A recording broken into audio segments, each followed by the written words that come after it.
Well, good evening and happy Shabbat to one and all, wherever you may be on this Friday Eve as we begin the Shabbat. My pleasure to be with you. We have Kirk here. We might also have JB if he's here. He has the switchboard open and will be able to bring himself in. How are you, Kirk? I'm wonderful. Thank you very much. We, so that those who maybe haven't listened, we did record an observations program today. We began on the utter stupidity of the United Nations declaring that the gravesite of Abraham, Yitzhak, and Jacob, the patriarchs of the covenant, of the Torah, of Yahowah, of Israel, they declared that was a Palestinian World Heritage Site. Well, then I think all the real Palestinians should show up there. So I guess that Abraham, Yitzhak, and Jacob were Palestinians. They were Philistines. We just didn't know that. Yeah, that's why they were fighting all the time against the Hebrews. The degree of stupidity of world governing bodies is almost beyond belief. And then we went to the ultimate stupidity, which was Donald Trump retweeting a video clip of him pummeling a logo of CNN out of WrestleMania that was posted by Hans Effen Solo on a Reddit site that aggrandizes Trump, treats him as he is the great God and Savior of the world. And the guy that came up with it originally turns out to be a anti-Semite and a racist. And Trump retweeted his video. Well, we're known by our bedfellows, aren't we? Oh my! It's not the first time he's made that kind of mistake, but I have a tendency to leap before I look. Always been my way of going about things. I've just figured out that I'm trying to be prepared in the things that I do, and like you saw that those of you who I sent my preparation notes for Coast to Coast, like 20 pages, 25 pages of preparation notes that I have put together. I only got to use about 5% of them, but I do try to be prepared. But I'm always willing to be extemporaneous and leap out there and then figure it out along the way. But I'm not President of the United States. I'm not the Commander-in-Chief of the world's most devastating military in human history. And as Commander-in-Chief, he just ought not leap before he thinks. And what he did in that pummeling of CNN not only was in poor taste for a president to be pummeling a network graphically, violently, and bragging about it, but to have taken something from a guy whose approach to life is just repulsive. Yes. It's a sad day. It's embarrassing. He's an extraordinary embarrassment as a president. I know that some of you listening still have little tidbits of politics in your veins, and some of you might think that he is a swell guy. And I'm not saying that he is worse than the person he ran against, but I'm telling you, that man is he's bad news. Okay. Yeah, he exemplifies what Yahowah wrote about Shaul, with one exception. Shaul was presented as there was none that was more good than Shaul. Shaul epitomized good from a human perspective. I don't think one would say that of Donald Trump. All right, well, we're going to return to Barashit. We're dedicating the next programs to to really one word, but that one word we're going to see its relevance juxtaposed to other words. The word is henna. We have been pursuing an understanding of henna because Yahweh used henna in Yeshayahu 3:1 to say, behold, pay attention, look up. The details here now are extremely important. When he announced that he was withholding from Yehudah and from Jerusalem the source of his resolution, the source of his redemption, the source of his remedy for humankind. And so when he says something like that and uses henna to introduce it, it is incumbent upon us, I think, to spend some time investigating the word. Henna, like another word we're going to discuss here in a moment, Asher, is an extremely revealing term, and Yahweh's words are loaded. They're like diamonds that have been chiseled to perfection, such that there are facets of light that emanate from all angles, depending on how the light comes in and how the vantage point of the viewer. And so there is a lot we can learn from investigating how this word was used, and that's what we're going to do.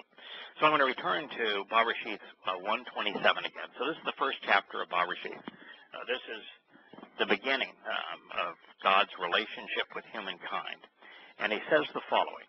And as I read this, what I would like everyone to do is to think, what is it about trees that would cause God to provide instruction like this? What is it about trees that if we look at the details and closely examine them, we can figure out something germane about who Yahweh is and what he's offering? It reads, pay attention. Behold, something important is being emphasized. Be observant, look up, and listen carefully to the insights. Notice the details and consider the context, because I have offered something, placing it before you to facilitate your approach. Now, that is an amplification of henna. I have provided on your behalf every plant producing seeds which beneficially show the way to the relationship, providing the blessing of an upright, fortuitous, and elevated state, joyful and a happy attitude, and an encouraged and content mindset to those walking the correct way along the right path to a blessed and prosperous life by way of this teaching and guidance, which now appears throughout the realm. Well, not all of that, but much of that came courtesy of Asher.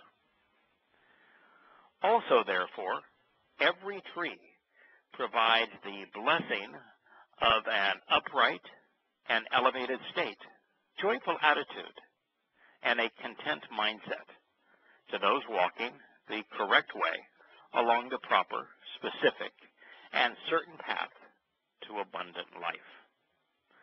The fruit, offspring, and harvest of those trees are sowing seeds, thereby producing descendants and conceiving a family for your benefit and for your approach. They exist for you to consume as nourishment, devouring them as a symbol of what is true, even unexpected, all surely and indeed serving to emphasize and properly designate the means to draw near. So my first question would be, what is it about a tree displaying the way to draw near to God? Well, it's you know how a tree, we're aware of a concept called photosynthesis. Mm-hmm. So a tree literally grows on light. It absorbs light to grow. And And it goes through a transformation process between light energy, the nutrients in the soil, and water. So there's three things that cause a tree to grow and to produce viable offspring, to be nurturing nutrients from the soil. From Yahweh's perspective, there's nothing more important than the land. The land is Yisrael. The land is Yehudah. The land is Jerusalem. The land is Moriah. The land is Zion. That's the land. When you're properly grounded in what Yahweh has conveyed relative to the land of Israel, and you know the source from which redemption flows, which would be Jerusalem. You know the signposts along the way, Zion. You know the importance of revering Yah, Moriah. You understand why the land is associated with Israel, individuals who engage and endure with God. When you understand that the heart of the land is Yehudah, means to relate to Yah and to be related to Yah. That the land plus water, the source of life, the universal solvent for cleansing, and light, which represents Yahweh, when those three things are combined, the tree grows. The tree is healthy. It's beneficial. It produces offspring through its fruit. And it's stunning how this metaphor of the tree, when you look at the details, you pay attention, you henna, all of a sudden it's just laid before you of how important the tree is. You know, a tree that lays on its side, that's bowed down because it is broken, doesn't absorb enough light. Its fruit is in the ground and it rots. A tree has to stand up. It's got to have a firm trunk, like a solid backbone. But it's got to be upright, just as we must be. It's got to reach up to the light to live. It's got to branch out to grow. It's so symbolic of Yahweh wanting us to reach out to the light to grow, to reach out to Him. The branch is symbolic of Yahweh reaching out to us. It's the ultimate symbol of Yahusha. Wow. And that branch, that tree, has to be firmly rooted in the land. If it's not firmly rooted, the first time the wind blows, it'll blow right over. That's right. Deep roots. Yeah. Deep roots in the land. Must have sufficient water. Must be able to embrace the light.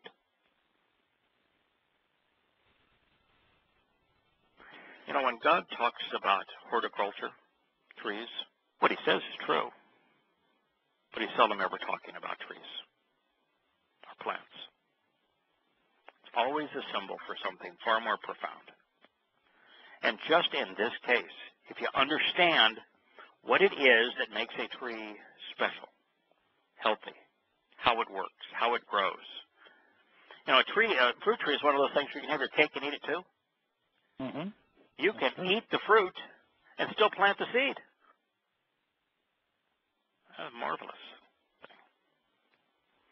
And of course, with the trees, you have all the nuts with the proteins and the fruit with the carbohydrates. A very balanced diet. The tree, nothing has to be killed to live. And, you know, in Eden, there was no death. The tree was the perfect source of nourishment. It doesn't have to die for us to be nourished by it. And shelter. And it provides shelter. And when a tree does finally succumb,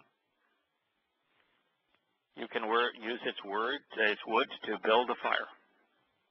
And, well, I can't prove it, that Adam and Yahweh made some rip-roaring fires. And some of those nights there in Eden, they sat around the fire for warmth, just because of the enlightenment and the enjoyment, the sound, the smell of that fire, and talked together. So even the fire makes the wood. Yeah. The wood of that tree, too, became the upright pillar of the tabernacle. Indeed it did, yes. The wood of the You've got tree light, is also... you've got upright pillar, and you've got, Yeah. and you can The cook tent on it. peg, by the way, the wah in Yahweh's name, Mm-hmm. we think of tent pegs as metals, kind of a hooked metal. But not then. They weren't then. No. They're pieces of wood. The wood created the increase. And Yahweh constantly talks about coming into the presence, the feminine, maternal presence of his light, the Isha. And he represents himself as fire and light throughout the Torah, prophets and Psalms. And fire was almost universally created by burning the wood from the tree. And that even the fire with the burning tree is symbolic of us not only being enlightened and being warmed, but also the smoke rises, just as we would rise up to God. It is radiant energy, just as God is light. The upright of the doorway and the lintel of the doorway of Passover to eternal light, what was it made of? It's always wood. Well, it was in Egyptian day during the past. Yeah, well, of course. Yeah. 100% of the time, all the way even. It's not stone houses, but yeah. that they put the blood on. Yeah, wood. The wood frames, yeah. Yeah, the doors and the door frames were never stone; they were wood. Yeah, and then they always put wood. some clay. Yeah. Yeah, always wood. Doorway was wood. Doorways are typically wood even today. Mm-hmm. Pesach is the upright pillar, the doorway to life. So there's a lot about wood and trees that we can learn. And it's not just Yahweh that begins. This is his first instruction to humankind. Pay attention to everything I'm saying here and the details about a tree, because they'll show you the right answer about how to draw near. They will assist you, nourish you. It's his first instruction to humankind. And so there's a lot that can be gleaned when we don't simply translate Yahweh's words, but we amplify the meaning of those words and then ponder all the potential implications of those words. Well, you've got to have a fire also for the Passover lamb. Yes, you do. Yep. No No fire, no Passover lamb. Mm-hmm. There will be many fires in heaven. Fire is one of the most prevalent symbols for Yahweh, for the set-apart spirit, for the initial mikra with the Passover fire of roasting the lamb. The lamb even consumed in the fire at the end of the experience. And when you whether it's matzah or any other form of bread, when bread is baked, mm-hmm. what was the source of the heat? There's always a fire. You make an oven, but there's still fire underneath. Right inside. Correct. It's always a fire. When in the ancient world, if you wanted to illuminate a home at night so that you could read, so that you could see. Have a torch, yeah. Right. When occasionally I'll watch these survival shows, mm-hmm. and there are three things in these survival shows that are essentials that it's tough even to get through one night without all three of them. Water, shelter, fire. Fire is something that's essential to our survival, and 100% of the survival shows, guess what they're burning? Whatever scrap wood they can find, or whatever they chop down, if they have some tools. Yeah. The other thing I like about fruit trees too is that fruit trees are all of them have one thing in common. They all flower vibrant colors in the spring. They grow the cherry tree, leaves in the summer. Those leaves become a tapestry of color in the fall. Fall actually to re-nourish the tree, to create a carpet of color in the woods, and they are bare in the wintertime.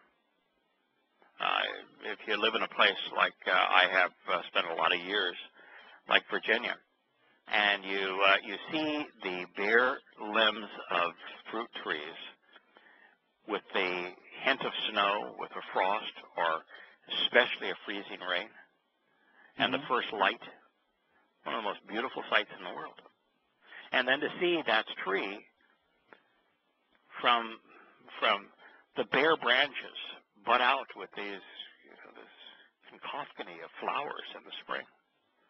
One of the most beautiful symbols of the circle of life. So there's a lot to the tree. Now there's a lot to a word in here, although we're pursuing henna, and I've explained henna, and we're going to continue to look at henna. In this particular case, there was one henna and two ashers. And asher is, I'm not going to say it's my favorite word. I mean, my favorite word is probably bereth and maybe kara after bereth. I mean, I've got a number of favorite words. But if it were not for asher, I would not be here. Yeah, that's a trigger word. Yeah, it's my trigger word. And if it hadn't been for asher, you wouldn't be here either. No. Wouldn't have ever bothered to write any of these books. Would have been no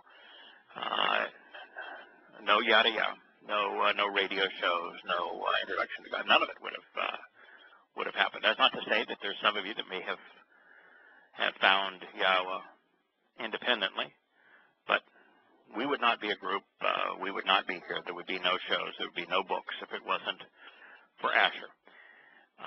You did a little study on Asher. We ended the last program. I think before we began here and came on the air, you misspoke a bit, and you said that I had asked you to investigate Asher for an extra. I actually asked you to. I say, if you want to do something that is fun and it'll be pertinent for the next show, you may want to consider looking at Asher. I think that was more the way that I phrased it. It was a gentle nudge. Yeah, it was this is an interesting word, and you may want to think about it. So what did you find? Well, to be honest with you, I found quite a lot. I pursued it the normal way through all the lexicons, and obviously we know it's a relational word, but Asher can be who, which, that, particle of relationship, a sign of a connecting link, after, or something that's alike. It's related to, no pun intended, to Safa. Yeah, no, that part of it is the part that I got initially, is the it forms an association. What you're using is absolutely correct. Everybody agrees. It forms a relationship. Yeah, true. I mean, for 5 or 6 years, that's all I knew. But that alone was enough to get me on this journey, because the passage was in 2 Samuel 7:11, I think is where it is. And in that passage, it speaks of this descendant of Dod. And it says that when he sends, all of the English translation says, when he sends, they translate Asher when, he sends, I will not spare the rod. And I came to the realization, because I read maybe 10 translations, and they all said when he sends. I said, well, you're going to be a sinner. He's just like us. If he send, then he is not the perfect Lamb of God. He was punished for his own failings, not mine, and that renders this whole Christian myth bogus. So I said, so one or two things is true. Either somebody changed the word, this is a poor translation of the word, or you might as well just toss the whole thing away, because you can't get, Yahowah can't get a prophecy wrong. He's not allowed. Yeah. Being God comes with responsibility. The responsibility is every prophecy has to be correct. So you toss the whole thing away if he sins. And so when I looked it up, the first thing I realized is what you've shared thus far, that Asher is a relational term. It makes a connection between things. So if sin is associated with him, when sin is associated with him. And quite frankly, the priest in the ceremony would place his hands on the animal that was considered perfect, and put the sins of the nation on him, on that animal. So that's being associated with, or Asher. So everything thus far is pretty status quo as you've explained it, and it goes straight. Let's see, and we had Asher, blessedness, or times. Now that's something. That was the second thing I learned about Asher. The second thing I learned is that Asher is a fortuitous gift. It's a blessing. So it's not just a relational term that associates things. It's a blessing. When it's used, there's a benefit associated with it. Okay? What else did you learn? Well, and happiness and a sense of well-being and a sense of going, and also steps. And steps are always, then we get into walking the path. Yeah, who would have thought? I mean, that was the biggest surprise to me. I didn't learn that until like a year ago. Yeah. That Asher is indicative of walking, of taking steps along a very certain yet restrictive, straight path. And then you say, well, wait a minute, the benefit that God is providing is all directly attributable to walking restrictive and correct path through the doorway of Passover right to Sukkah, camping out with God, going through each of the 7 steps along the way.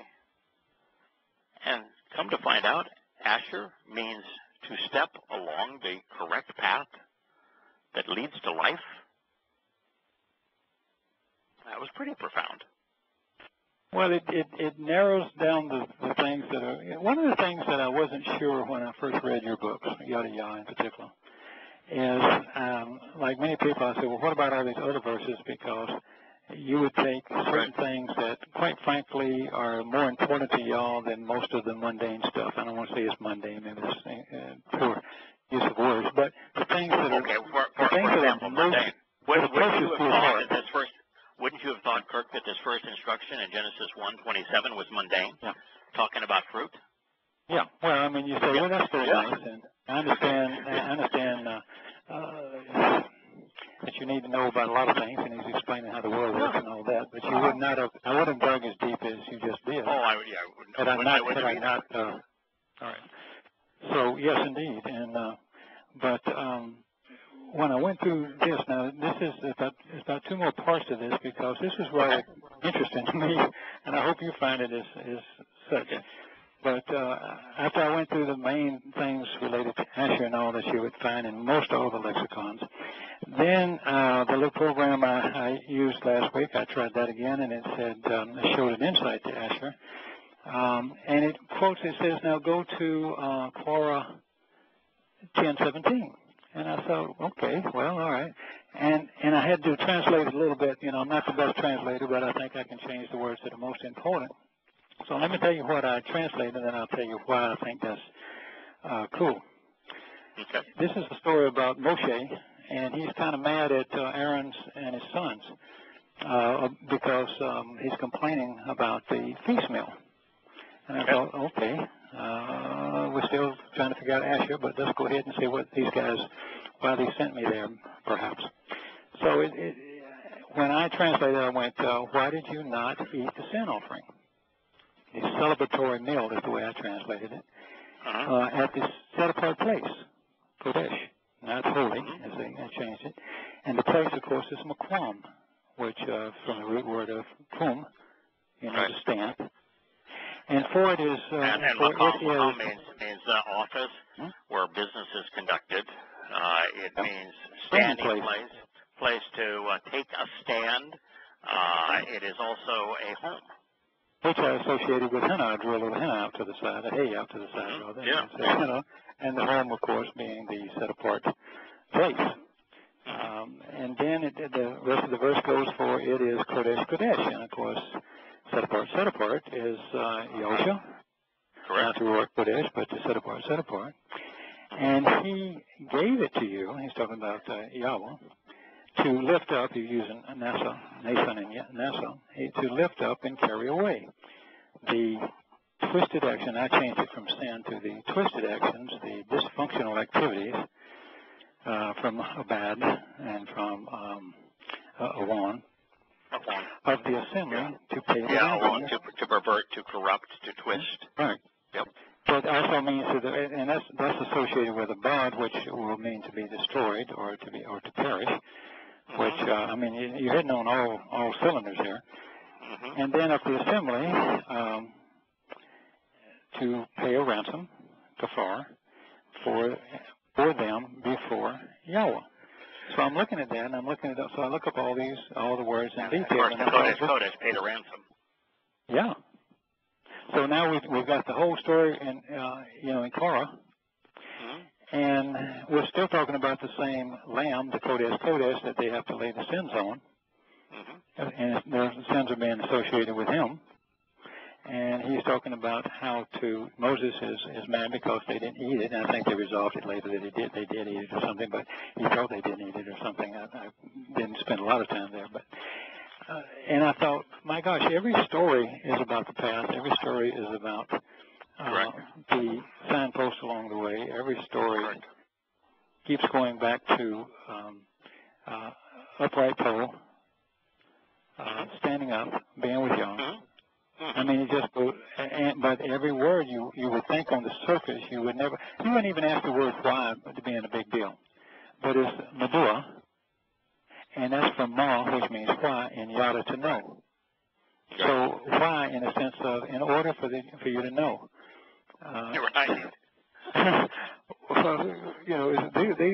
This guy's deep who's writing, inspiring this stuff.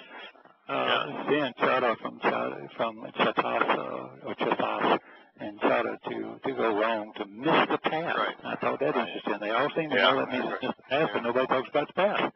Well, they talk about the wrong path. And nobody wants to talk about wrong. I mean, they want to use the term sin.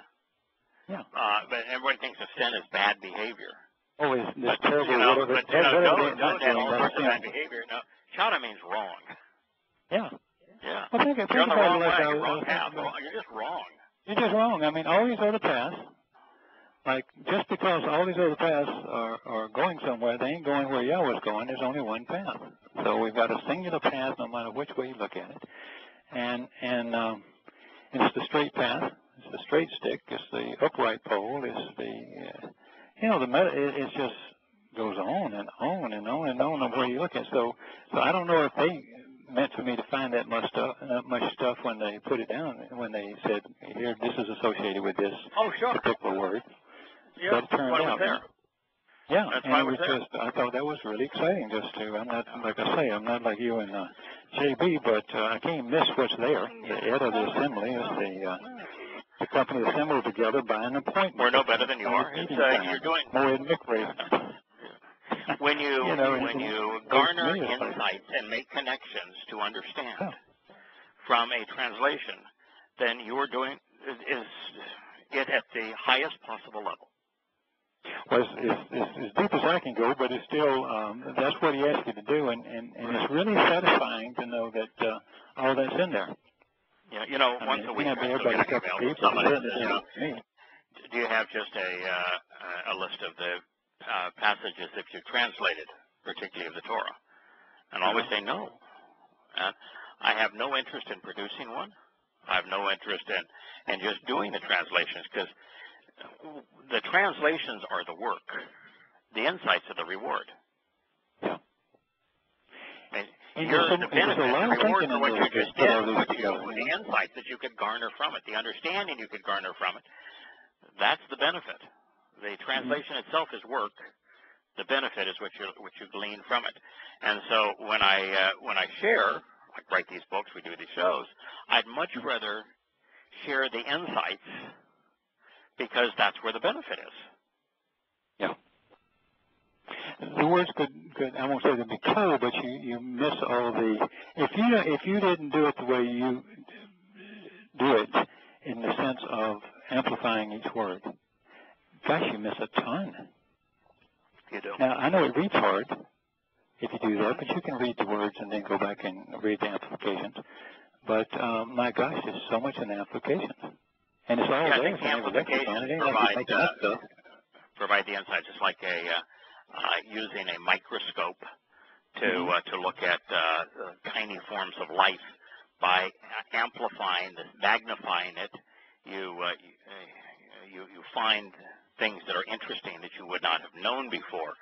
But there's another reason for amplification, and that is that I know for certain that I'm not qualified to determine what aspects of a word like Asher Yah intended to use and did not intend to use. And so for me to say, all right, there are 20 aspects of Asher that are pertinent here, and to choose just one of them, who am I to reduce what Yahweh had to say to a single thought, when he may in fact have decided to convey all of those? So with amplification, you almost have to say, I can't promise you that every one of these ideas was intended by Yahweh. But I think you should.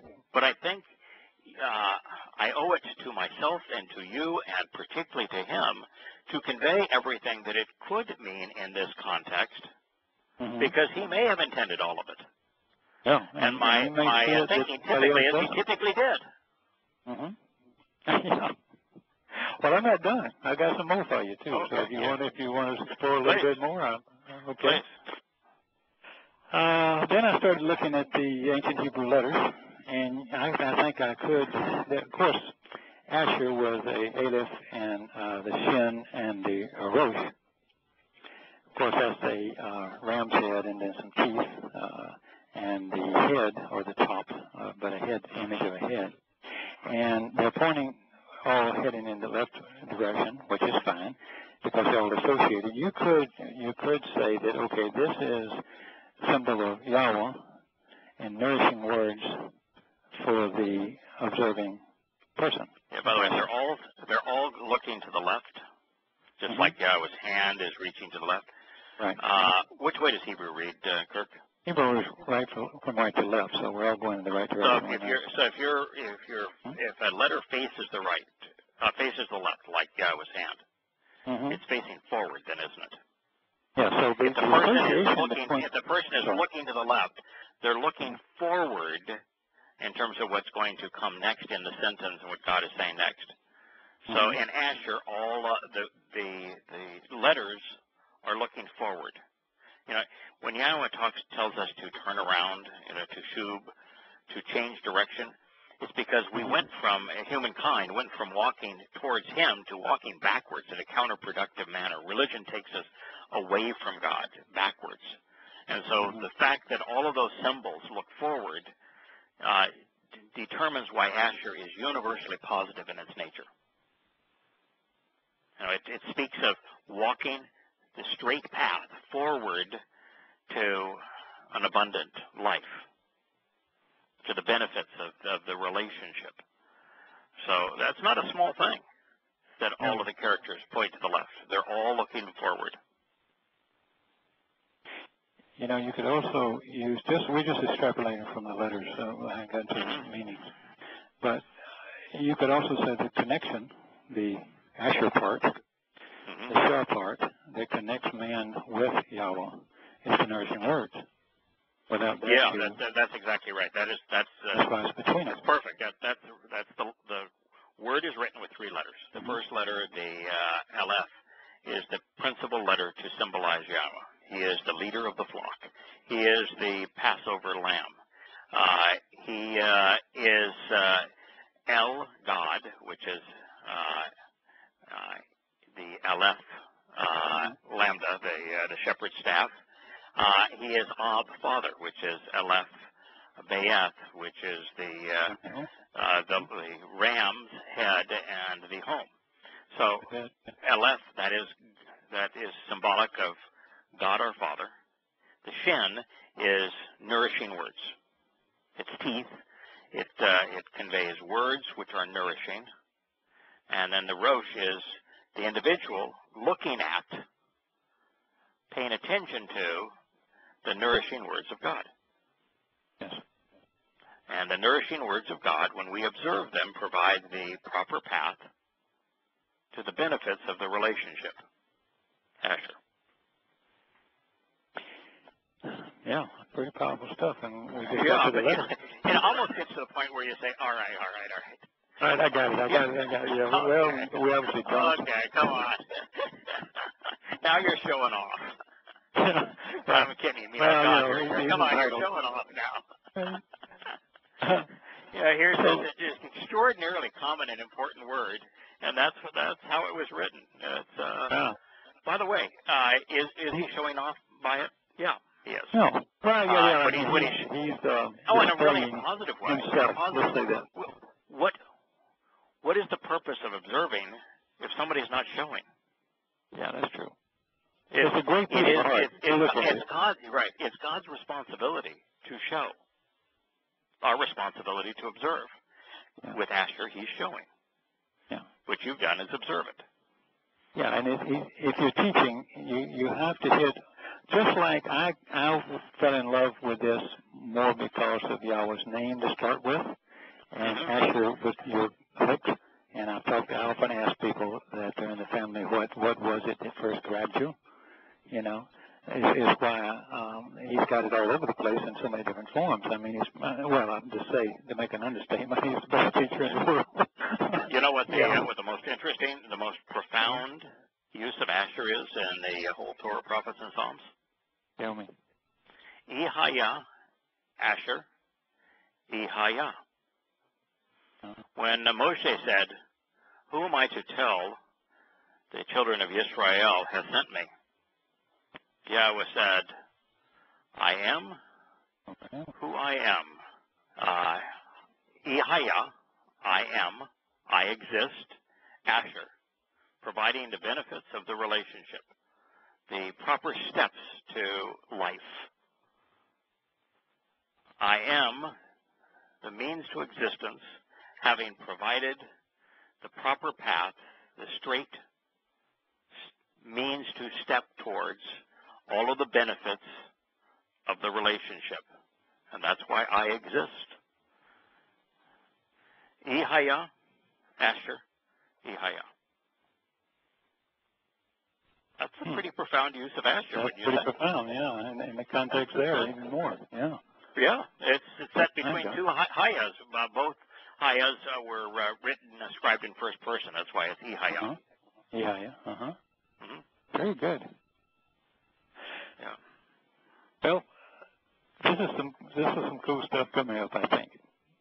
Yeah, I hope you feel this way. I hope somebody else feels this way. The nature of this program is that we gather on the Shabbat to share insights from Yahweh's testimony that we think will have benefits to the family. And, I came to the conclusion a long time ago that if I thought something was really interesting, the chances are almost everybody else as part of the family is going to think it's interesting. We share a common thirst and interest in this regard. If you thought it was interesting, we're going to think it's interesting. Okay. Well, having said that, I will continue on with another Asher. Okay.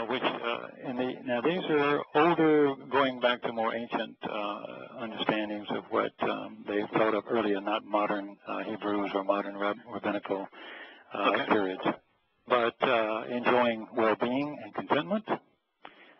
From that lexicon, one who is happy is one whose life is lived straightly, to be blessed and to be led. But all of those are still related to the foundational definitions we've already shared. Right. So even in the olden days, they would have felt the same thing. On them. Like, for example, to being led is slightly different than in stepping along the proper path that leads to the benefits of the relationship. Well, that's the primary definition. being led goes right to the graphic spelling of the name. Mm-hmm. The words of Yahweh are nourishing to those who observe them. So it's the words of Yahweh, and Yahweh as the lamb, the head of the flock, leading us to the benefits of the relationship. So it's being led is an extrapolation. It's implied. Mm-hmm. And as you have now discovered, it's not just implied. It was originally intended as part of its meaning. That's right. In addition, one we just also goes back way back to the one we were talking about a minute ago, happy, feelings of joy, well-being, satisfaction. Yeah, that's one of the things that we were having this long discussion by email with the gay atheist that came across as bright and well connected, and I engaged him because I realized that he had chosen to believe that there was no God because he had figured out that religion was false. Now he came to hate religion and thus the notion of God because the religious are almost universally anti-homosexuality, and homosexuality defines his existence. So it was simply a knee-jerk reaction to I celebrate the fact I'm homosexual, and the religious are homophobes, and therefore religions must be false. No, religions are false, and the God of religions must be false. So that's where he was. But as we began to engage, what we found is that this individual could never, ever make that necessary connection to let go of prior misconceptions and just examine the evidence on its own merits, and to actually consider, even be open-minded to the possibility that God is more opposed to religion than he is, and that the God of religion is a false God, but that a real God can be proven, wasn't remotely capable of even processing that information. It really appeared like it wasn't even interesting to him.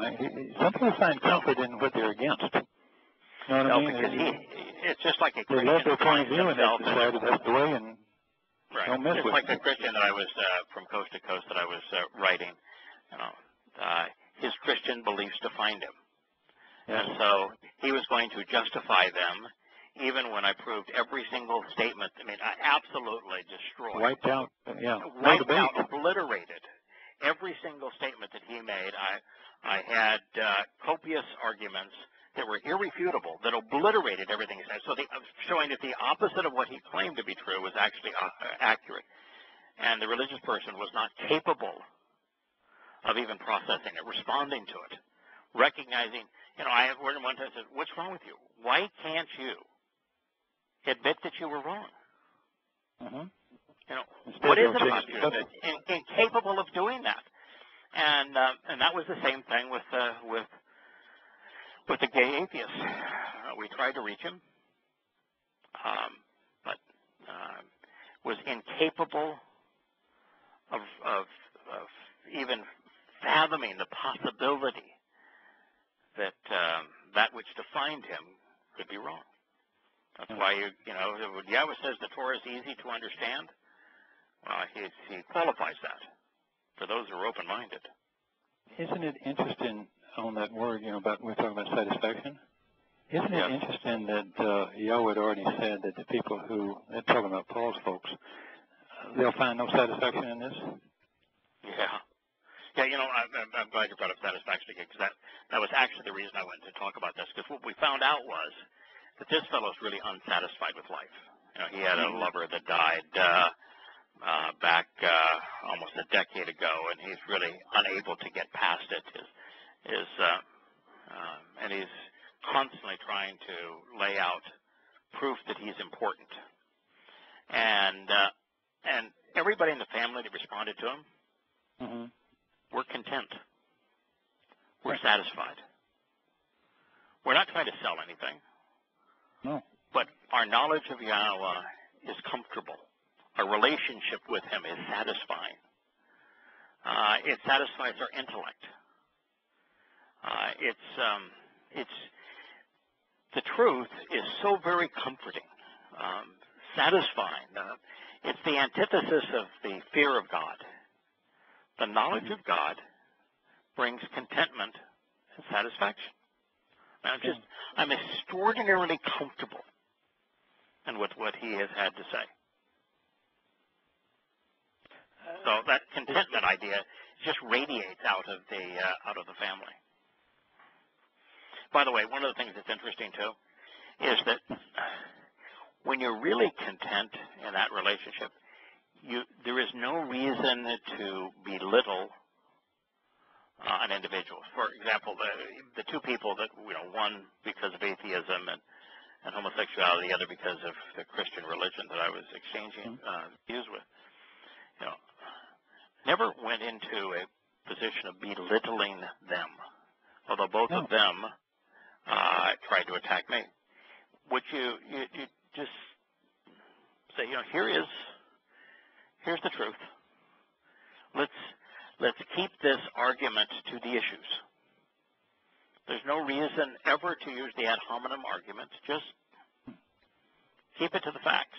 Now, personally, I don't think it's belittling to say, why is it that you're incapable, proven wrong, to admit that you're wrong? Well, that's a valid question when you're talking with somebody. What is it that you don't get? Yeah. Now what about you know saying for wrong certain if you don't that what you have understand said is wrong, why is it that you're unwilling to correct what you believed and admit that you were wrong? And if you're you get no answer. But if you're absolutely sure that you're right and he's wrong, then why won't you engage in a debate where you actually bring in some facts? Show me where. Right. I think you did say that, but regardless, that's the appropriate response. Okay, convince me.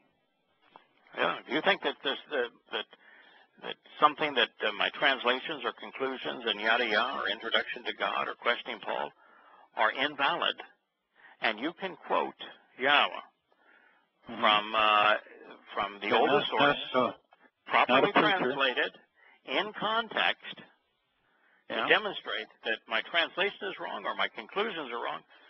Bring it on. We'll have a debate then, and I'm not even suggesting that the debate would end. And I told him, I said, it could be that you're right and I will say I was wrong. It could be that I'm right and you'll admit that you were wrong, or it could be that we're both right or we're both wrong. But that is the evidence that needs to be brought to bear if you think a different case can be made. Now, this individual, all he did is he gave up and sent me a link to an article that was supposedly written by Martin Luther King on the humanity and divinity of Jesus. Great. Okay. It just makes you want to cry. Shoot me. That's the best you can do. That's it, huh? We're going to continue this discussion by bringing in an article written by a dead man. Yeah. No, I can tell you there's a difference between Martin Luther King and myself. Now, first of all, Martin Luther King was a lot of differences. He was religious, and I'm not. He was political, and I'm not.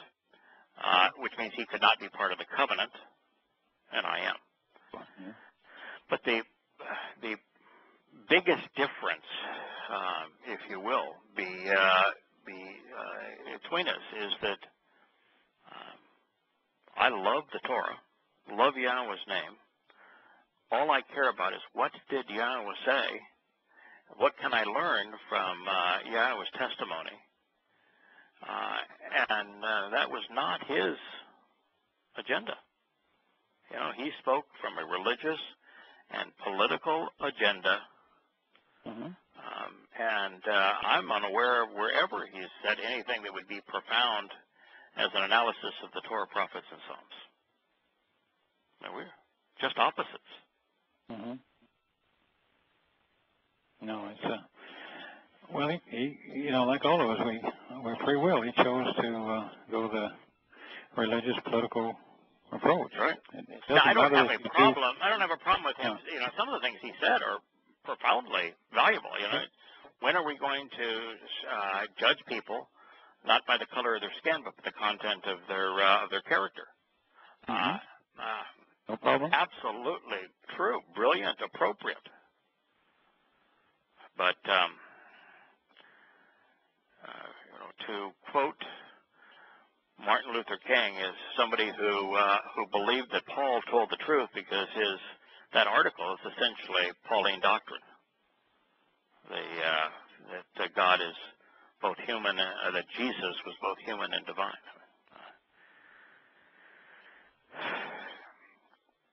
It's just really sad. Yeah. All right, so contentment is one of the things that... more old meanings that confirm some of the ones we just talked about, and throw a little bit of a wrinkle, I think, on a couple others. Okay. There is Asherah,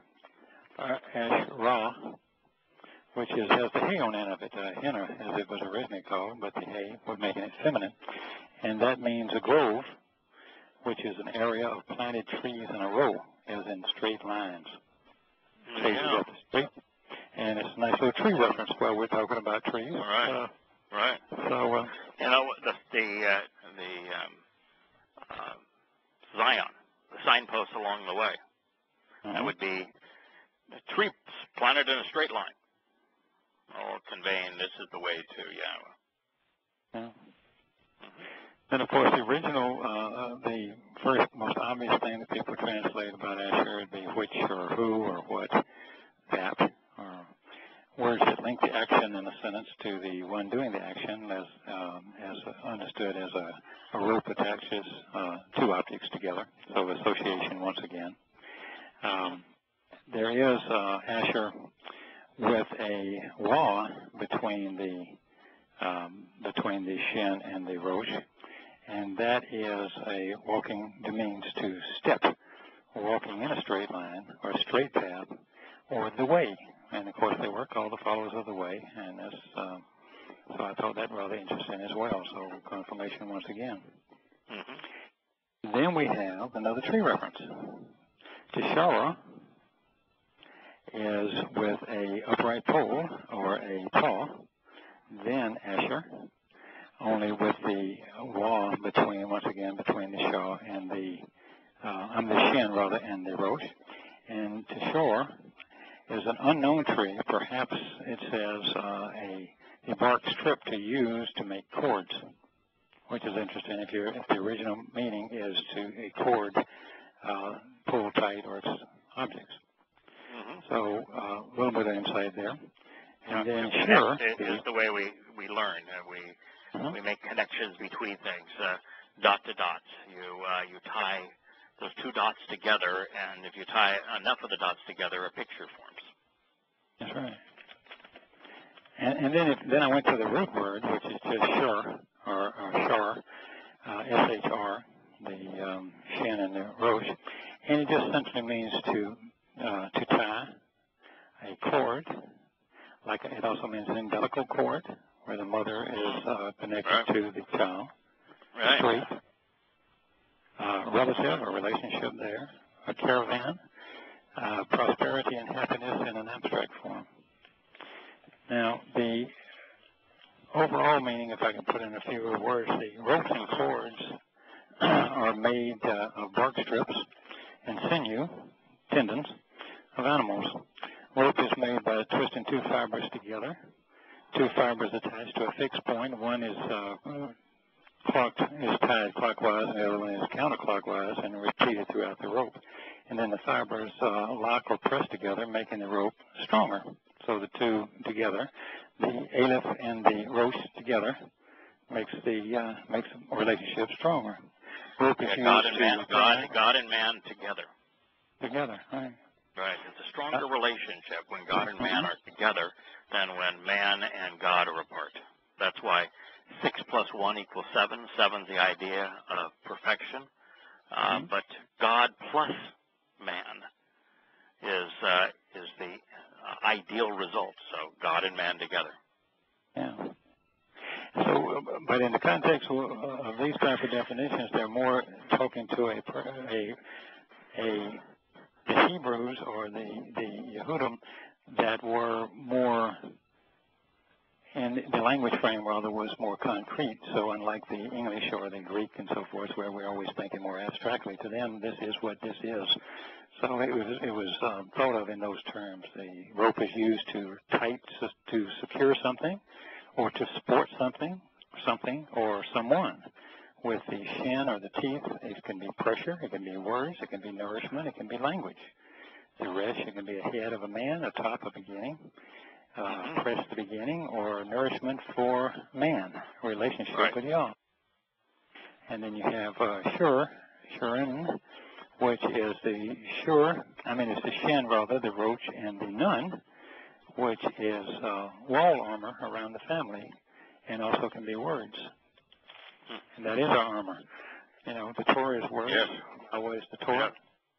Yes. And then, yeah, in fact, I was going to say one of the things that separate Martin Luther King from myself, while you're thinking about armor here,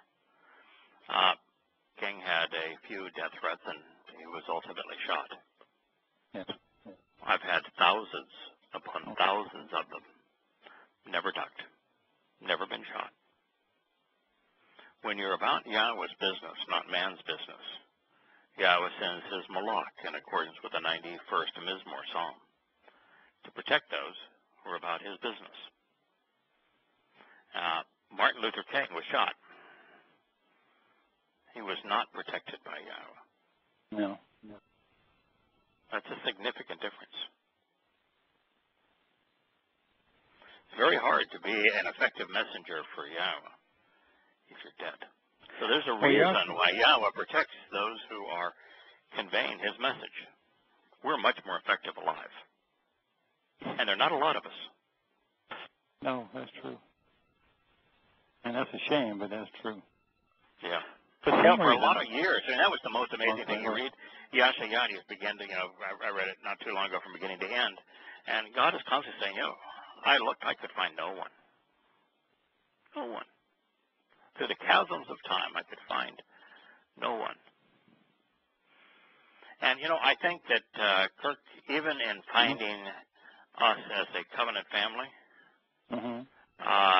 he had to go out of his way to facilitate his introduction to us. We would not have found him on our own. Not a chance. No. Well, I'm comforted to know that he ran across Moshe. Moshe wasn't exactly looking for him. No, the 80-year-old sheepherder. Abraham wasn't looking for him, was he? And David wasn't either.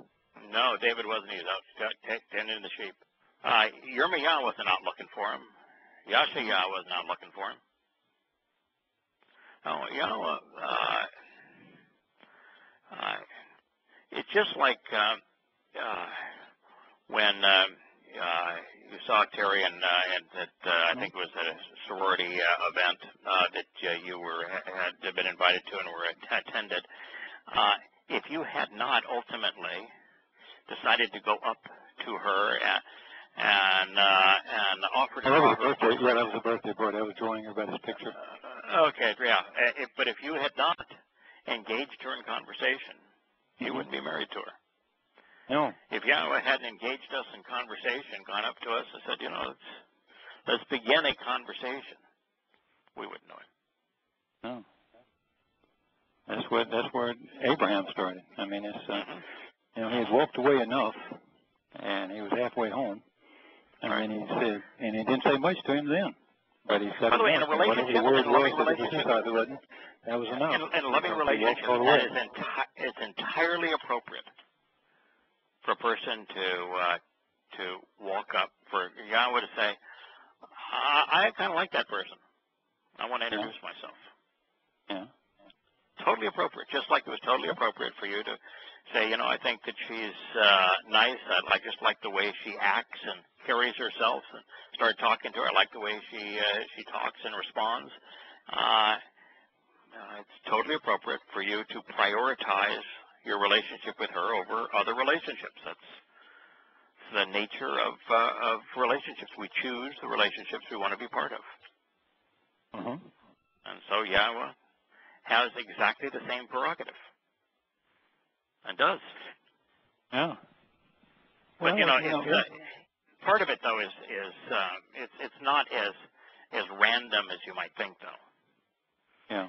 Like, for example, Moshe had some experiences that Yah knew he could capitalize on. Yeah. He was well-educated. He was literate. He had inside working knowledge of Egypt, Mitzrayim, and he was in opposition Right man to for the the way right they were job at the treated. right time. Absolutely. Yeah, and he was in opposition to the way that his people were being treated, and was willing to stand up, take a stand against that. And so there are some characteristics that Yahweh liked. He saw Abraham walking away from Ur of the Chaldeans, of Ur, the city of became first Babylon. But Ur, he was walking away. And so he saw a man doing what was essential to forming a relationship with him. So, it's not like Yahweh was going to go to the Vatican and see if I can find somebody there. It's not like he's going to go to Mecca and see if I can find somebody there. It's not like he's going to go to Washington, D.C. and say, gee, I wonder if I can find somebody here. No. It's got to be somebody in the Senate, right? Yeah. It's not like he picked a Roman. He didn't. No, he didn't. He picked people. No, he picked people that he thinks, that there is a reasonable likelihood that they're going to respond to the invitation. A Roman's not going to do that. A Roman Catholic is not going to do that. A Muslim's not going to do it. There's no reason to provide an introduction because there's no chance of a response. Now, in my particular case, it's probably true for you as well. I am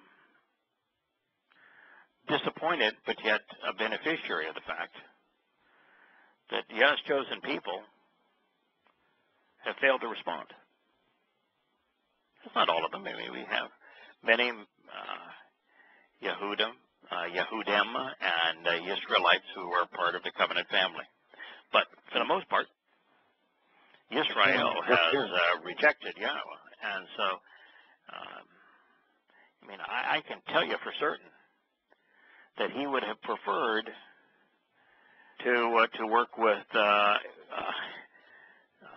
two Israelites than Goyim. Yeah. And so the fact that there were no Israelites that were willing gave us an opportunity. And I think that once we've accepted this opportunity, once we're part of the covenant, we're grafted in. We're viewed by Yah as the same as Yisrael. So I don't think it's a negative, but no, but he would have loved. I mean, he would have much. Yeah. He would have been if your background and my background and others who have been essential to conveying his message had been Yehudim. Yahweh would have pleased Yahweh. Yeah. Now that said, I still think that he has gotten tremendous joy out of our feeble, flawed, and yet committed, passionate attempt to understand who he is and what he had to say. Yeah. Well, we do take his word serious. We do. Yeah, We do. We have fun with relationship. We have. So I'm certain we've brought him pleasure. And if we're nothing more than a couple of dirty, dented implements that Yahweh used to ultimately bring his family home, then that's a pretty good use of a life. Yeah. Have you got a better one? Yeah. No. Would you rather be the family that comes home, or would you rather be one of the implements Yahweh used to bring his family home? Yeah, exactly. Yeah. Right now, I think being an implement, being a tool, being used, I think pretty terrific opportunity. Seize the day. Yes. Yeah, carpe diem, huh? We're going to go to Latin on me, huh?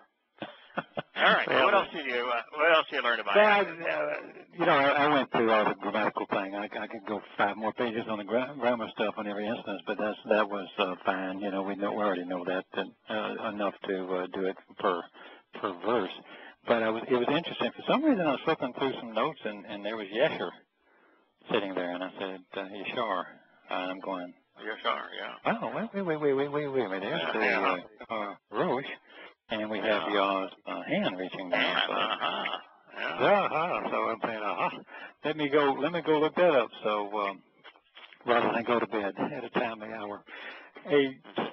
So I got that is a tightrope is straight, and upright or right one is one who is straight. I interjected that we say, a straight shooter. That's a normal term in English. To be Yasher is to be right. Yeah. And to be Yasher is to be right. To be a straight shooter, to be upright. If you were to boil it down, Yasher, to a single word, the concept anyway, is to be right. Yeah. Yeah, the moment you mentioned Yasher, it just, that brings a big smile on my face. It's one of my favorite words. To be right. Yeah.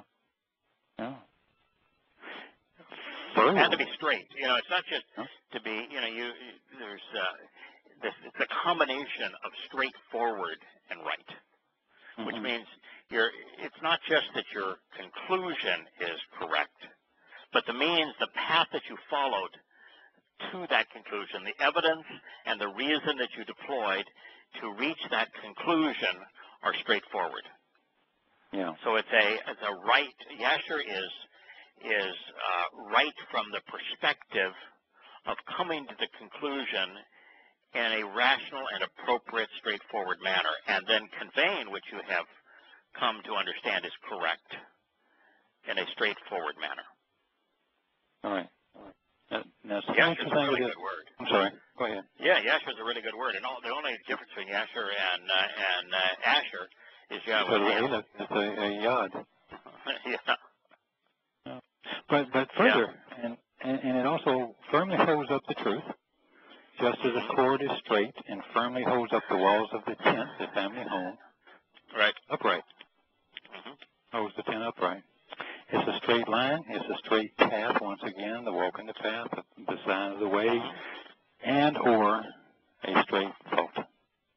Keeping your thoughts straight. A straight thought, right. Yeah. A reasonable way to evaluate the evidence to come to a correct conclusion and then convey the insight in a straightforward manner. Yes? All in one little word. Isn't that amazing? Yeah, that's a word of words, though. You wonder, and forgive me if I sound self-centered here.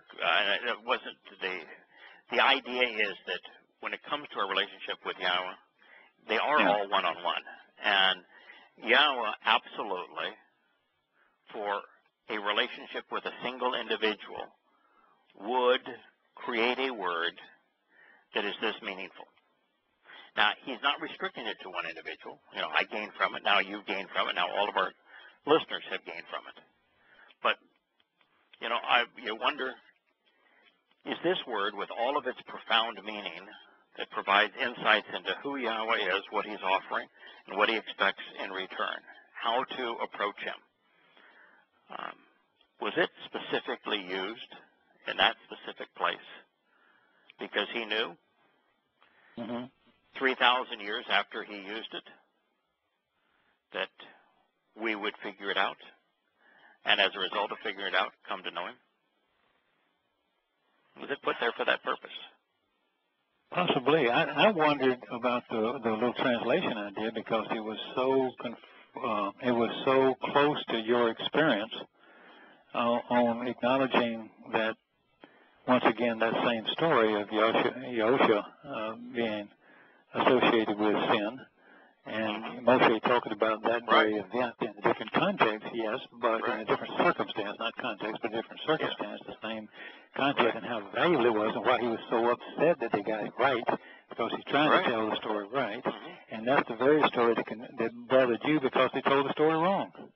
Correct. I was Moshe. So that's why when I was reading that, such an important story. Yeah. You gotta like this, though, man. This is like confirming. This is Moshe confirming that Dad's gonna get the story right because this is important. That's right. Get this story right. I think it may have been lined up for 3,000 years just for you, pal. Yeah, I do. And by the way, when I say I think it was laid out 3,000 years ago for me, it means it was laid out there 3,000 years ago for you. And for everyone listening to this program tonight, and whoever's going to listen to the archives, it was laid out there 3,000 years ago for you. Yeah. All we got to do is pick it up. But, I mean, you know, it's takes some work, and one of the things that is so marvelous about Yahowah is that you could have embarked on this. Here I am telling you, because I mean, it's hard to imagine amplifying and expanding the meaning of Asher any more than I have. And I'm out there further probably than anybody in human history has ever been with this word when conveying the word of Yahowah. And I give you a suggestion. Say, hey, you know, we got a week between the next show. You may want to consider looking at Asher. If I was not content in my relationship with Yahowah, if I didn't find his teaching satisfying, if there wasn't a conviction about knowing him, if there wasn't a sense that everything he says reinforces the truth, this one word that formed my relationship with him, do you think I would have risked possibility that you come on this program and you say, no, you know, everything you've said is mostly wrong. That's not the conclusion I came to at all. That would be threatening. Yeah, but I would never do that. I would say this is what I don't understand because I came up with this and did this. I mean, that was just then the debate would begin. But I would want you to. In order that I find out if I was wrong, I would want you to be confronting. Well, but that's the nature so you never said don't say all of this. Because the reason we have contentment is that everything Yahowah says, he confirms. Yeah. I knew that if you studied Asher, rather than find that what I had learned was untrue, you would learn even more and reinforce and expand on my knowledge and our knowledge of this marvelous word. That's just the way Yahowah works. He is consistent. Everything, you look at that story. I mean, there's Moshe having an argument with Aaron and his sons. And his sons, yeah. And you just go, okay, I don't want to hear about the argument. Come on, squabble, squabble. And there you have Yosha serving as the ransom, as the offering for having missed the way. And Moshe saying, you know, this is important. Why did you get it wrong? And you find that, well, that was profound. Yeah. You know, you can be very comfortable when you tell somebody, you know, what I want you to do is verify my translations. Go check them yourself. You know, if you find out something wrong, you use a lot of the same stuff I use, and I use some stuff that you don't use. And just because I don't want to spend that much money on those things, but you know, initially, and I spent a lot on books and stuff. I mean, not a lot, but you know, money. And I said to myself, you know, I'd like to go online for people who don't have any money to do this or just strapped to do this. What can I find online? And will it take me somewhere else? And now the only difference is I've read enough and studied enough to know that what is wrong is really wrong. You know, whether it's Yah's name or you have to filter keywords. So I do have that filter that you talk about all the time. When you have to go online, no coercion, set apart is not holy, and things like that. So right. You're not going to get me with those. Correct. You have to use your filter if you go online. But I use a lot of the same sources that so many people use, and I say, but look right here is still. This is what this means. Now let's change it back to what it really means. And what actually it says in the interlineary, it says it right there. There's the word. Let's look up the word. And I'll spend hours looking up the words. And all of a sudden I say, that's all you can draw from it. It has to be that. Yes. So it doesn't matter that I may not have every book that you have, or vice versa.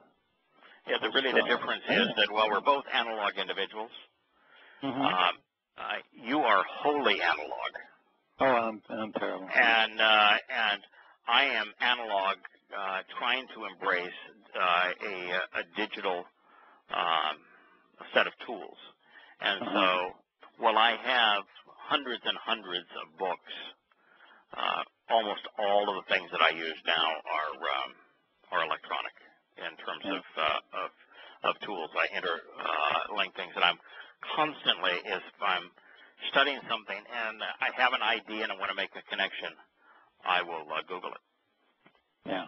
And there's nothing wrong with that. I use some stuff online now too. I'm not just because of the speed, and then I can check that. Then I get out the hardbacks and just make sure I'm not missing anything, and something like that. But I use and I those use online. mostly Logos, the digital tool where I'll bring out. I'll have two interlinears open, and then I'll go through and I'll read the words one word at a time. And I've just made a habit that even if I've seen a word 10,000 times, I'll still do it again, and because sometimes you find something that's new. Kara was one of those things. Asher was another word like that. Henna is a word like that. You just find things that are new, and you don't want to get lazy in your learning.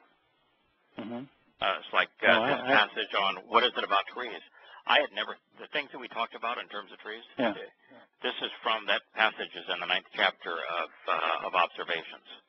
There isn't a single word about any of that there. No, I was just reading it this evening, preparing for the program. And I said, what we really got to talk about here. I mean, I was making a big deal about the importance of trees, telling us how to approach him. Why did he? And then all of a sudden it says, "Oh my, oh my." Let's think about it. And so that's but how you learn. Didn't you have the same experience when you say, when he said, let's think about ants? Oh, I know exactly the same. Exactly. Yeah. Say, let's analyze ants. Then you went over and Googled ants and everything in the world about ants, more than most of us would. And then you said, "Oh, look." Yeah. And then there's like, another for 20 example, pages. I had no idea that virtually all ants were female. Yeah. And all the ants that you see That makes sense. are always female. All the bees are mostly female, except for the drones. And we always think of running kill the others. Right. You always think of the queen, and the term that we use, queen, and so you think that that's the ruler of the nest or the hive. But no, the queen isn't. Oh, absolutely. In fact, the queen has probably the fewest rights of all. Yeah, she's stuck. They clip her wings, man. She never gets to leave. That's a miserable existence. The queen has, but Yahweh's whole. There's no hierarchy. They're industrious. They work together without hierarchy. And as he was saying, that's what I'm trying to explain here. Is that one of the reasons I'm opposed to human religious and political schemes is they all have a hierarchy. And I don't want you to have a hierarchy. I want you to come directly to me, not through somebody. This idea of layman to priest to bishop to archbishop to cardinal to pope. The purpose of the ant story is to tell you, don't do that. The military, where you've got up through the ranks, with 6 enlisted ranks and 6 officer ranks. Don't do that. That's what God's saying. Just don't do that. No, I don't like hierarchies. I'm dad. You're my children.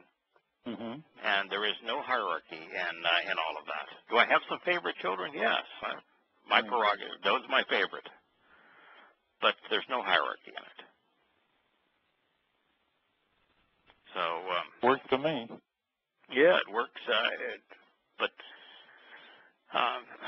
when we have, it's my opinion, Kirk, that the tools we have available to us to understand who Yahweh is and what He's saying are greater than at any time in human history, including the time during the Exodus, including during when Moshe was revealing the Torah and Yahweh was speaking directly to the people, including the time of Daud when he was writing these marvelous songs in Yisrael. I don't think there's any time in human history, including even when Adam and Yahweh had a one-on-one relationship. I don't think there's any moment in time where God's creation has been given a better opportunity to know who Yahweh is and what he said, what he is offering and what he wants in return, than what we have right here and now. And I think one of the reasons that we have these marvelous tools, and they're communication tools through the internet, research tools through the internet, and all of these interlinears and lexicons and dictionaries, and now having the Dead Sea Scrolls available to us. The reason we have this is that Yahweh has a single means of conveying who he is to his people, his word.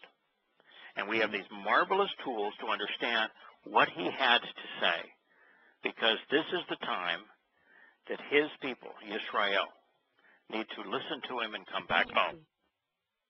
And so we've been given these marvelous tools at this time for that particular purpose. Yeah. I have no argument with that at all. That's absolutely agreed.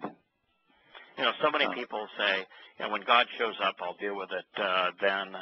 No. God showed up. He's been sitting on a shelf the whole time. You just got to figure it out. Yeah, there he is. He's right there. Yeah. Get to know him. You have no excuse. It's easy. If you're open-minded, if you're willing to observe his Torah, his prophets, his Mizmor, Psalms, he's right there. He proves his existence. He proves the inspiration of these words. And you can take a single word, Asher, and turn it into life lessons about who God is, what he's offering, and what he expects from us. How we approach him. It's all in Asher. Yeah. He can have a metaphor of a tree, and you can come to know exactly why it's important to reach up to the light, to be firmly rooted in the land and the foundation that is the Torah. And nourished by the water of the set-apart spirit. I mean, come on, this is good stuff. It's all there for us. He makes himself so abundantly clear, so available, so approachable. And we have no excuse. And it's beyond that, though, Kirk. So you ended up with 20-some-odd pages of notes on a single word, Asher. Was there any part of it that was laborious? I could put that if I put all the grammar stuff in. So I could at least go to 10 or 12. But was there any part of it you said, boy, this is really laborious? No, I mean, it's tiring because I usually do it later because it's cooler, but or if I'm working during the day. But it certainly was not. It was when you hit one and then you go, oh wow. It's more like the oh wows. Yeah. Isn't that interesting? Wow. And I'm sure sometimes I get to the point where why am I reading this? This is interesting. Yeah. Yeah. And then you look at it and you say, now what is that? Oh wow. And then it's one of them like Makum, and then you go to Kum and stand up and in place. Right. And standing. Then you find it means a standing place. And you rise and stand up and stand with Yah, and it's not. I mean, that's good stuff. Because Makum is one of my favorite words too.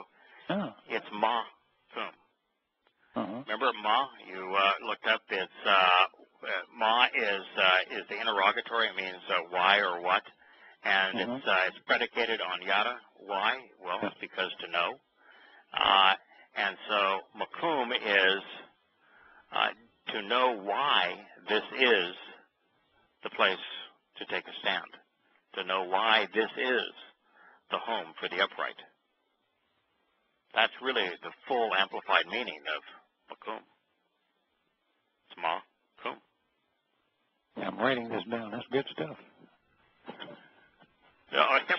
Everything is like that. I know. It's one of the reasons why I think for 1,000 years. I know. I'm running out of legal pads. I hope we don't start making it. I think for 1,000 years, Kirk, I think we're likely to have two Torahs. I think that the existing Torah is going to be scribed in us for the 1,000 years that we're celebrating the millennial Shabbat, because there's so many things like this it's like, hey, that's pretty neat. We just figured out Makum. We just figured out about the trees. We figured out about Asher. We figured out about henna. There's that, and we're pretty excited about what we learned. Well, by comparison to having a perfect copy of the Torah, and having perfect understanding of Hebrew in Yahweh's presence, we're going to be able to look at the existing Torah and be amazed by how much we learn and the insights that are available to us. So I do think that's we're going to have that. I also think we have to have a Torah lowercase t, not for the mortals who are during the millennial Shabbat, but for those of us who are immortal, who have been harvested prior to the tribulation. I think that we have to have a Torah lowercase t because we need to know how to operate in 4, 5, 6, and 7 dimensions. Yeah, that's going to be a trip. There's got to be some instructions going to go along with it. There's a dial up on the 6th dimension. Oh man! Oh, Roy, get us out of this. Right? Yeah. Even if we had Roy along with us, I'm still looking for Ain't him. enough. That Even isn't his brain enough. ain't enough. He's a smart guy. I love him. But I really want some very thorough instructions. I want the manual. Somebody read the manual. Say, if you want to go across the known universe and travel to another solar system, you may want to keep this in mind. Or here, let me give you a map, because not every galaxy has planets that are interesting. And some of them have got some really, really nasty stuff. So here's a map. You may want to start. Here's the easy things. Skip that one. Yeah, we want to skip that one over there. I want some instructions. But I also want, for 1,000 years, to celebrate the existing Torah and to learn all of the Makums and Ashers and Hennas and Yashers along the way. Yeah.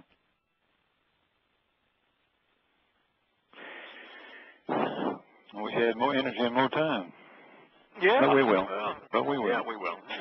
One of the comments that one of your emailers was talking about the language and everything, and I got to think about, as poor as command as I have the English language, I must say that the good news is I've only got about 11 more years I got to use it.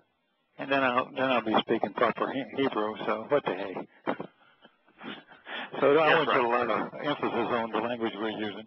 This is all we can use because we all speak it, but but the herald that to talk about, it's okay because this is Greek. We can use Greek, I don't want to use Greek. I'm gonna get out of this English language one of these days pretty soon, but I don't want to use Greek either. And while English is my native tongue, I sure like Hebrew a lot better.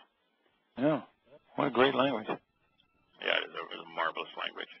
I love I'm one of the few people, and maybe there's more. I mean, I'm sure there are more, who actually loves Hebrew grammar. Mm-hmm. I love the stems and the conjugations and the moods, infinitive constructs, and the whole of it. Verbal adjectives, and it's just the whole nature of the language appeals to me. I like the female and male aspects, masculine and feminine aspects of it. I like it's eternally true. It's like light. The no past, present, and future. It's just Yahweh's testimony is. Mm-hmm. And understanding how light and time enable prophecy is not to be predictions of the future, but instead future history. Yeah. That's now on your programs, when you're translating on your program, and does it give you the grammar when you're looking that up on, say, something like Logos? Or do you say with me, I have to go to a whole bunch of places to find out this was said, and this is in the qual? Yeah. I set up my page on Logos such that along the left side I have an interlinear that lists each word, and if it is and that word is linked to, I think, 12 electronic dictionaries. And if it's a verb, it will list the verb. It will tell me if the verb is possessive. It'll tell me if the verb is or the noun is possessive, I should say. But if the verb is imperfect or perfect, it'll tell me if it was ascribed a stem and what stem it was, if it was ascribed a mood, if it was an infinitive construct, verbal adjectives, for example. So it will list the various attributes of that verb. Now, all of those attributes are conveyed by prefixes and suffixes. It will also say, was this first person, second person, third person, feminine, masculine, singular, or plural. And conjunctions and the prepositions in Hebrew are all ascribed to the words. They're not separate in Hebrew. And so the interlinears I use will, if you put them on the right setting, will actually break the conjunctions and the like away from the words, so that you can look at the word itself and then know the conjunctions or prepositions or articles that may have been attached to it. So yes, I have not only a tool that tells me this was written in the Hiffel perfect cohortative, for example, stem, conjugation, and mood. And if it was scribed first, second, or third person, masculine, feminine, singular, or plural, I can click on the Hiffel, for example, and it will take me to a Hebrew grammar book that will explain, the Hiffel is used for the subject to engage the object in such a way that the object experiences the action of the verb as a secondary subject, is what it will tell me about the Hiffel. Okay. See, that takes me a long time. First of all, I got to figure out what it is in a Hiffel, and then I can go to my church and I do that. But that takes me a long, long time to do that. So it's kind of that's why I like a little lazy on this. Have to come up with some kind of way to get it. Yeah, that's why I like the Logos. I don't recommend Logos anymore because it's gotten way Christian religious. Christian. Yeah, so it's a huge percentage of what I look up. And I just have to use the religious filter to get rid of the religious mumbo jumbo. But that's an essential element of translating and using the tools is having your religious filter. I'm going to have to find something. If you run across something that has some kind of program that you can buy separately or something like that, that would be cool. Well, there is the second least expensive choice on Logos is the ancient language option. So they do have a fairly inexpensive. Now, what I initially bought and then have upgraded, I probably have $7,000 or $8,000, $9,000 in my Logos suite. But you can, I think, for like $400 or something like that. I think you can buy the original languages variation, and it will give you all of those tools in electronic form. What it does is just saves time. Oh yeah. Now the fact that you know how long it takes to translate. If it's a really long sentence like the one we just read from Barbara Sheath 127. I could spend 4 hours, 3 hours doing a really long statement. So, yes, it makes things faster, but it's not fast. Now, part of it is, could I create a translation that was fast where you could go through it and do it in a matter of minutes? Yes. Because most of the words I know. But that's speed is not conducive to understanding.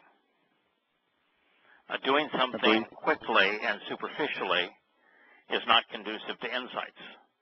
No. Translating for me is work. The understanding and the insights are the benefit. That's where the pleasure is. Mm-hmm. And so speed is not something I seek. Easy is not something I seek. Yeah. But it's so worth it in the sense that it's so confirming just to yourself, not that, of course. Yeah. I have to tell you or you have to tell me. Right. It's just so interesting. Okay, I know that's right. There's mathematically no way all this could mean anything else.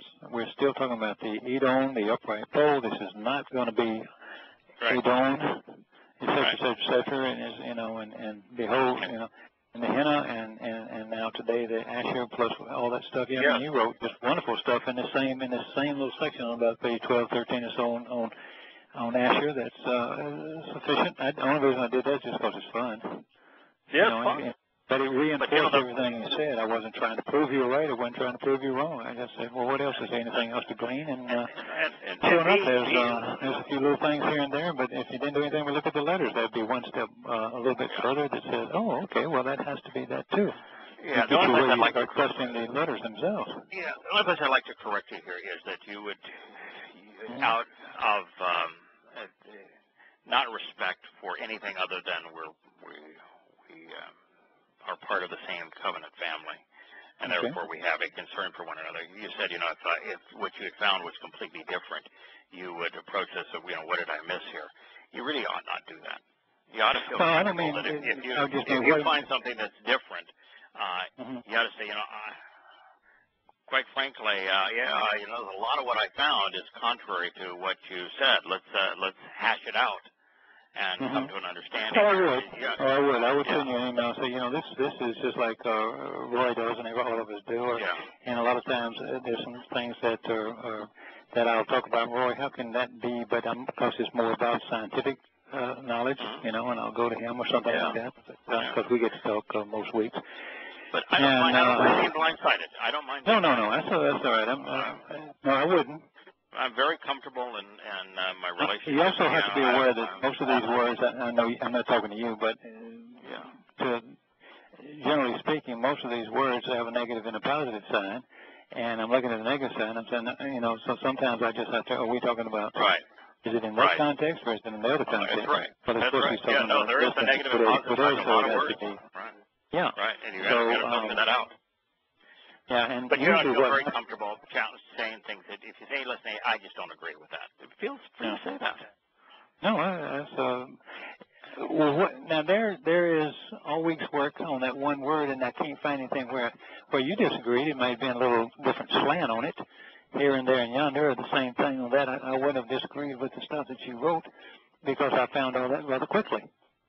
I know exactly where you're coming from. But it was interesting. All of a sudden, it means step, and it's always about the path. Right. The perspective, the path, the journey. Signposts along the way. The way. And the more it differs, and I mean, it's always. Reinforcing that and same. So I say, oh, okay, well, there it is again. There it is again. Yeah. So when I throw those things at you, I'm very interested in what you say back because you really didn't contradict anything there, and I didn't expect you to. But I would have been interested if you did. Why would you? I would say, well, why? Yeah, why? Because I've got 14 different ones. Sometimes there might not be a good answer. There's sometimes the answer is, I don't remember why I came up with that. I may need a few hours to go back. Yeah, you walk away. It's still a math problem. You can't figure it out, so walk away for a couple hours, sit down, and all that. Yeah, my retention, I might have done it 10 years ago, and I may have forgotten how I came up to that conclusion. It may not be, and so you might bring something up, and I might say, I don't know. Yeah. I'll find out. And it may take us, next show to say, all right, I thought it through, and the fact is, I was wrong. Or, well, here's how I came up with it. And, one of the reasons I write like I do, where I say, these guys have spent two weeks now, and they've got one passage and 3 words. So there you go. Yeah. Well, one of the reasons I write the way I do, where I say, here's what the word could mean, and here it is. This is another another definition, and it's related to this word. And the reason I put all that there a lot of times is for me. If somebody, would later question the translation, how did you come up with this? Well, there it is. That's how I came up with it. That way, they always say a short pencil is better than a long memory. Yeah. Write it down and remember. Yeah. Well, that was the thought process. Yeah. Yeah, I have all kind of notes off to the side and little notes to myself and comments. Okay, that could mean this. It could mean that. Yeah. It's. But no, I enjoy the study with you. I would never feel embarrassed to say, I don't get that at all. Nor should you ever. Don't ever be concerned about embarrassing me. I mean, I'm not claiming. I think you got a tough skin. I'm not claiming to be anything other than somebody who enjoys the learning.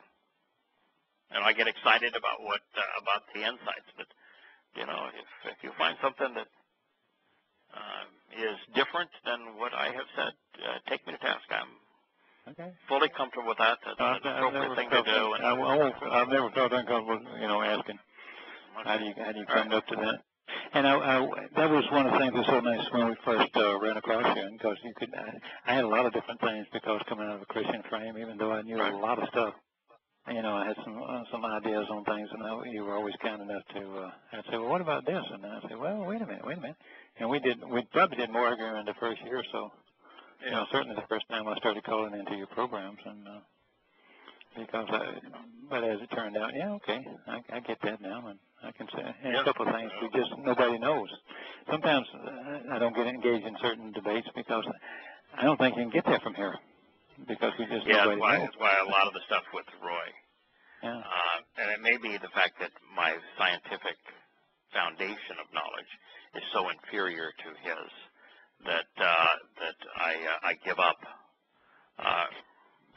far more readily than he does in some of those discussions. Mm-hmm. But a lot of times I'll just say, I will comment on what you've set up to here, but beyond that.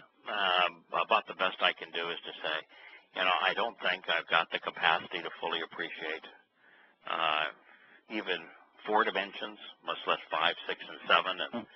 And so in this particular case, I'm just going to say I don't know. Yeah. You might be right, but I can't go there. Yeah, I can't jump on the bandwagon or otherwise. I can appreciate what you're saying, and you might be right, man. Part of it too, you want, like you mentioned a bunch of words. You brought up Makum, you brought up Yasher, for example. Those are words that I have, because I've spent so much time on it, I have a foundation now. Mm-hmm. And the more you know, the easier it is to build off of that foundation and to branch out into greater light, if you will. And so that's one of the advantages of doing this. The more you do it, the more the fuller your reservoir is, the stronger your foundation is, the more deeply rooted you are, the more things resonate. So that's one of the advantages of doing it. The more you do it, the more you understand, the more you're capable of understanding. Well, I almost called you this week because I was looking through interlinear or English version translation on this very verse, and I could only find one Asher. And I said, wait a minute, where's the second Asher? And they in a simplified version on the new, what is it, the NIV or something like that, translation only with Hebrew words, or they took the Masoretic text and then they wrote off to the side, what their translation was, and they drop an Asher. And I'm going, what the hell is this? And I said, well, where's the... So then I finally went to some more lexicons, some more interlinearies, and there it was, but, exactly there. They just kind of dropped a few words here and there. I've had that experience about 3 times, and each time I've asked I have to. Yeah, and I'm going, a lot of what times. the hell? A lot of times, Kirk, I will look at a translation I've done in the past, and I will see there's a word or a word order or something that's just different. And so I'm finding that I have to go to the actual text of the Dead Sea Scrolls, or I've got to go to, and I've got a tool now that gives me the Hebrew of the Dead Sea Scrolls. Oh, wow. Or I have to, open up 7 or 8 interlinears, all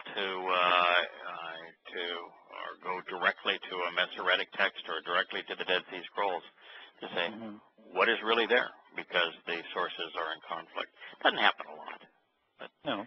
It happens enough. But you know when it happens, like this week. That's one of the things that is, like the honorable one, the gay atheist, saying, hey, all of the text has been manipulated and corrupted by men. There's nothing you can rely on. That's true with the Christian New Testament. It's wholly unreliable. I mean, the only thing that you could even say has a chance of being reliable is Matanya, because Matanya is so un-Christian that they've, for the most part, just left it alone. And so if you can think Matanya in Hebrew, you're probably in pretty decent shape. But the Hebrew text, the Torah, Prophets, and Psalms, the Masoretic isn't that far off. I mean, what I learned is that in the most altered, which would be Yashaya, it's one word in 14 that differs. But even that one word in 14, which is, what that means, that it's like 93% accurate or something of that nature. That even in the one word and 14, it's off. It could be something just like a preposition, plural versus singular, really small kinds of things, or just a clerical mistake of some nature. Yeah. They're not all big. Most of them are really small. Yeah. And so you look at that, and then you look at how much we have from the Dead Sea Scrolls and how similar they really are. Remarkable. You really have a pretty extraordinary quality in terms of textual integrity when you're coming up with the Hebrew text. If you're reading, I'm sure, the Talmud or the rabbinical documents, that's a different story. But they did a pretty decent job of scribal consistency, veracity as it relates to the Torah, Prophets, and Psalms. And if you get, particularly when you move beyond the Masoretic diacritical markings and just look at the letters, and look at what word is conveyed by those letters. And I do. In fact, I even have a program that has both. And it just takes them all out. And so you do that, and boy, you've got some textual fidelity. It's really solid. Is it perfect? No, but it's probably between the Dead Sea Scrolls, removing the diacritical markings, and the depth of knowledge that's available in an amplified fashion from the lexicons. You're probably in the range of 98, 99% accurate. And because Yahweh repeats himself from so many different perspectives, that's more than good enough. I'm looking forward to having perfection, but what we have is more than good enough. Yeah, you ain't going to fall off the track because of this. No. I'm not going to worry about it. I'm just going to adjust where I have to and ask questions. It's like all these people that claim to have private revelation, and of course it's all rubbish what they claim. The amount of information that is available to us from the Torah, Prophets, and Psalms to study is infinitely more than we could dissect and understand, even if we had 100 lifetimes to devote to it. Yeah. We do not need any additional revelation. No. If anything, there's far more of it than we could possibly benefit from.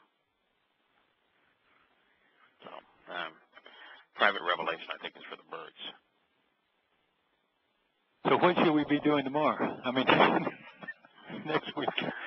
Well, we can move to the next statement that has a henna in it, because we have fully devoured all that can be learned from Barber Sheath 127. We'll move to what is, let's see, essentially, we're going to move to the henna that's deployed in Barber Sheath 613.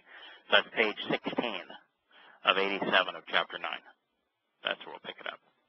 Just where we are before I leave you. Okay. Oh, yeah, okay. I'm with you.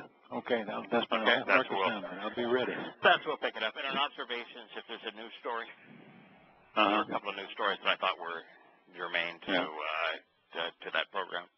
And we'll bring up a news story. If you find one, bring one up. And as it relates to this Barber Sheath 613, and you can see what I did here is I sneaked up on 613 because that's the use of henna, but we don't jump in there. We jump in much at 6:1 and start the story from there. If you find a term or terms that you want to more fully amplify, certainly. Like there's a chalal there, which is a really interesting Hebrew term. There's Yalad, which is, I think, speaks of birth, another interesting term. You've studied Tob before. Tob is desirable, beneficial. The feminine of Ish is there, Isha, which also can be feminine, mother, woman, or the feminine word for fire, feminine maternal aspect of Yahweh's nature. There's Neshama is going to come up, another one of those really interesting terms. It's a harder one to develop. Another one that's really interesting, Kirk, is Bashar, which is typically translated flesh, but its primary meaning is preaching. To proclaim, to publish, to preach. So it is both flesh, biological life, animal life, corporeal construct, subject to decay, but also the verbal root is to proclaim, to publish, to preach. So Bashar is a really interesting term. Alrighty. Okay. Oh, and that one of the terms is going to come up, and I did a whole study on it, but feel free to challenge it or expand on it. The phylum. The phylum. Oh, yes. Is that, you know what the phylum are? Yeah, those are the ones they keep trying to call giants. That is correct. And the phylum, the translation, my translation is those who prostrate themselves and are still the prayer from the verbal root in the fall, to fall in prayer, battle, and status, going from a higher position to a lower one. Those who are separated and die, those who bow down, falling prostrate to worship something on the ground, those who neglect and are thereby neglected, those who attack to conquer in an offensive military action, becoming inferior in the process, those subject to miscarriage and thus untimely death. Yeah. So, I was already looking at that this week. Yeah, that's a good one. Yeah, because I make a big deal about Nephilim. And then we won't get to it in this next show, but because of Nephilim, I devoted, 15 pages to the errors in English translations. When we get to those shows, I think it's important, and I don't know of any other way to convey that because it's so much detailed research, but to read it. So we'll read it and we'll talk about it. Okay. And I don't know if you've got another way to convey it. This is a great chapter, number 8. This is just... this is number 9. I'm sorry, number 9. Yeah, 9. It was devoted entirely to Hannah. 10 is actually my favorite. And maybe it's 10 that has the errant translations. I don't know if it's 9 or 10, but But I think it's 10 where we use henna to walk through all of the conditions of the covenant. Huh. That'd be fun, too. It's great stuff. Yeah. Thank you for working so hard. We appreciate you. I could say that on behalf of everybody listening. You too. Thanks for the study on Asher. Oh, you're quite welcome. I appreciate it. Being able to play. This is great. Yeah, it's my fun. It's fun. Good night, Kurt. Shabbat shalom. Good night. Shabbat shalom. Good night, Kurt.